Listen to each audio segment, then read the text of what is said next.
നമസ്കാരം. CPM കൊല്ലം ജില്ലാ സെക്രട്ടേറിയറ്റിൽ LDF കൺവീനർ EP ജയരാജന് വിമർശനം. വോട്ടെടുപ്പ് ദിവസം BJP നേതാവ് പ്രകാശ് ജാവദേക്കറെ കണ്ടെന്ന ജയരാജന്റെ പ്രതികരണം തിരിച്ചടിച്ചു. LDF കൺവീനറെ നിയന്ത്രിക്കേണ്ടതുണ്ടെന്ന് യോഗത്തിൽ വിമർശനം ഉയർന്നു. കൊല്ലം മണ്ഡലത്തിലെ സ്ഥാനാർത്ഥി എന്ന നിലയിൽ M മുകേഷിന്റെ പ്രവർത്തനം മോശമായിരുന്നു എന്നും പാർട്ടി തീരുമാനിച്ചതുപോലെ പ്രവർത്തനം മുന്നോട്ട് പോയില്ല എന്നും കുറ്റപ്പെടുത്തലുണ്ടായി.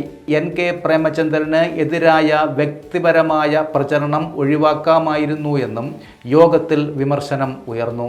കൊല്ലത്ത് മുഖ്യമന്ത്രി എത്തിയിട്ടും ന്യൂനപക്ഷ വോട്ടുകൾ അകന്നുനിന്നു. മുന്നണി എന്ന നിലയിൽ മണ്ഡലത്തിൽ ഐക്യപ്പെടൽ ഉണ്ടായില്ല. സ്വന്തം മണ്ഡലങ്ങളിൽ പോലും CPI പ്രവർത്തിച്ചില്ല.